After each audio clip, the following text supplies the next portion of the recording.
Saya tidak pernah membayangkan Jokowi seperti ini. Seperti apa Jokowi? Seperti Gue udah nonton diskusi ini dan gue baca komentar-komentarnya pada mengeluh-ngeluhkan Adian. Ya wajar, kolom komentarnya kalau nggak akun bot ya gerombolan banteng yang hari ini lagi panik cuy. Adian di acara ini beberapa kali menyebut kata rakyat. Rakyat dan rakyat. Pertanyaannya, rakyat yang mana? Nggak semua rakyat itu banteng bos. Nggak semua rakyat bisa kalian kibuli dan tunggangi untuk kepentingan sesaat kalian. Nggak semua rakyat bisa lu bayar gocap plus nasi bungkus buat demo. Nggak gitu. Ya kan? Lalu beberapa kali Adian menyinggung soal poin pengkhianatan, pergeseran nilai dari Jokowi, dan lain-lain. Sekarang pertanyaannya yang berubah itu Jokowi atau ekspektasi kalian? Jokowi gue lihat nggak pernah berubah cuy. Masih sama seperti dulu, melakukan antitesa dari apa yang dia bicarakan. So, gue setuju banget sama pendapat beberapa politisi yang bilang hati-hati menganalisa dan mengikuti Jokowi. Jokowi ini udah kayak mama cuy. Sen-nya ke kanan tapi beloknya ke kiri. Sulit sekali ditebak gitu loh. Dan dia konsisten melakukan itu.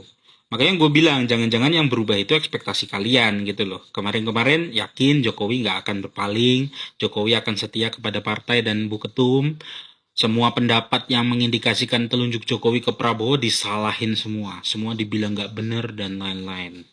Lalu sekarang anak-anak bandeng pada syok, kaget, terheran-heran pada kompak berstatement, ini bukan Jokowi yang ku kenal. Alah, pret lah.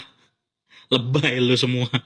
Dan lagi Adian juga beberapa kali menyebut people power, istilah yang sering disebut oleh Amin Rais 5 tahun yang lalu. Yang kalian sendiri tertawakan, termasuk Adian, ya kan? Lalu sekarang kalian menyebut itu di saat Jokowi berpaling dari kalian. Kan lucu gitu loh.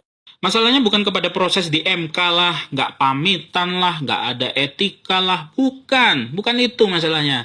Masalahnya mereka mengerti betul ini yang menghidupi partai ini. Yang menghidupi partai ini adalah Jokowi selama 10 tahun. Ya Jokowi dan keluarganya gitu loh. Udah paling paten itu. Itu faktanya. Nggak percaya? Suara PDIP tertinggi itu hanya di pemilu tahun 99 dengan raihan 33%. Suara sah nasional. Lalu di tahun 2004 suara PDIP itu menurun cukup drastis cuy, di angka 18%. Dan kembali mengalami tren penurunan di pemilu 2009 di angka 14%. Beberapa kali pencalonan Bu Ketum tak menampakkan hasil signifikan, bahkan suara partai kian tergerus cuy.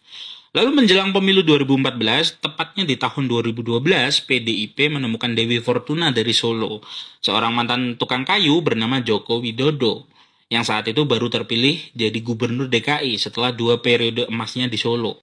Di Pilpres 2014, dengan segala argumentasi orang-orang banteng yang juga menghalalkan segala cara saat itu, yang bertahan dari gempuran narasi pengkhianatan terhadap warga DKI, karena emang baru kurang lebih 2 tahun menjabat, ujuk-ujuk udah maju Pilpres. Yang pada akhirnya baru menampakkan hasil signifikan saat ada orang yang hanya dianggap petugas partai sekarang ini. Dari pemilu 2009 yang hanya dapat 14,58 juta suara lalu meroket ke angka 23,67 juta suara di 2014, itu wow cuy. Ya, untuk sekelas Pilpres dan sekelas suara legislasi nasional.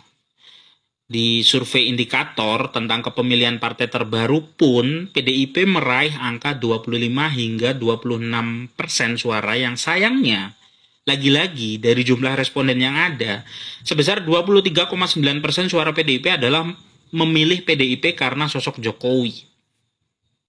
Dan sebanyak 2,2% suara memilih karena Megawati. Jadi udah jelas dan paham kalian, kepanikan mereka didasari oleh apa? Udah paham kan, ya kan?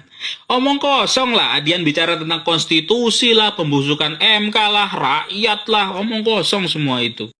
Di saat gugatan MK tentang Omnibus Law kemarin dimenangkan oleh pemerintah dengan komposisi hakim 7-2 aja, nggak ada yang ribut cuy. Siapa yang ngajuin RUU Omnibus Law kemarin? PDIP. Pas menang di MK, mana ada narasi pembusukan MK, padahal menang 7-2 loh hakimnya.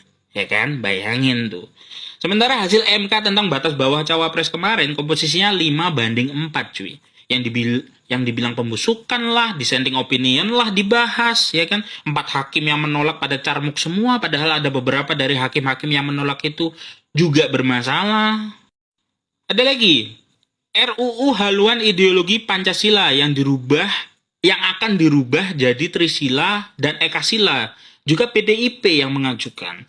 Karena banyak yang protes, lalu nomenklaturnya diubah jadi RUU Pembinaan Ideologi Pancasila dan melahirkanlah BPIP yang ketuanya adalah Megawati sendiri yang beranggotakan Mahfud MD. Masih kurang. Dulu di Medio 2002-2003, kalau sekarang Mendagri, dulu namanya Departemen Dalam Negeri, cuy. Pernah ngusulin undang-undang ke DPR yang mengatur syarat pendidikan minimal bagi presiden dan wakil presiden adalah sarjana atau S1. Orang-orang Banten udah bergemuruh nggak setuju, cuy. Protes mereka. Dan seuzon ini pasti usulan dari Golkar untuk mengkerdilkan Megawati. Karena emang dari dulu mereka musuh bebuyutan, cuy. Yang pada akhirnya mereka berdua, Golkar dan PDIP, akhirnya berkompromi kok untuk masalah ini dan melahirkan UU nomor 23 tahun 2003 yang meloloskan Megawati yang saat itu berijazah SMA karena kuliahnya nggak lulus. Lalu di tahun 2008 menjelang pemilu 2009 ada lagi gelombang permintaan dari beberapa pihak bahwa syarat pendidikan capres atau cawapres harus minimal sarjana. Lagi-lagi fraksi PDIP ngotot di parlemen cuy agar usulan ini ditolak dengan harapan agar ketumnya tetap bisa maju gitu loh. Lalu ada pembaharuan undang-undang syarat capres atau cawapres dari UU nomor 23 tadi ke UU nomor 42 tahun 2008. Kurang lebih 1 dari 18 syarat yang harus dipenuhi capres dan cawapres adalah berpendidikan paling rendah tamat sekolah menengah atas atau SMA, madrasah aliyah atau MA, sekolah menengah kejuruan atau SMK, madrasah aliyah kejuruan atau MAK, atau bentuk lainnya sederajat. Nah ayo gitu loh, kita ini mau ngomongin apa gitu loh, rakyat. Pembusukan konstitusi atau legal formal yang bisa dikompromikan hanya untuk syahwat berkuasa. Yang jelas gitu loh kalau ngomong. Ngomong-ngomong soal pengkhianatan, orang kalau nuduh orang, telunjuk emang mengarah ke orang lain, tapi 4 jari mengarah ke dirinya sendiri, bos. Kalian orang Bandeng udah kebiasa mengkhianati kesepakatan dan gak ada yang ribut gitu loh. Perjanjian batu tulis dianggap gak ada. Prabowo dianggap halu.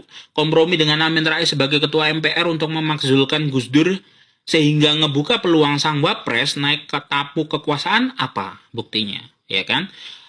Ambil JK di 2014 yang mana adalah senior Golkar, nggak ada yang ribut tuh, ya kan? Tapi ketika sebuah fakta dan kondisi dianggap tak menguntungkan bagi kalian, warga Banteng, kalian sibuk menghardik orang, kalian sibuk menyudutkan orang. Maka sebenarnya yang terjadi adalah di negeri ini ya, kalianlah sumber keributan di negeri ini. Gitu aja ya, merdeka.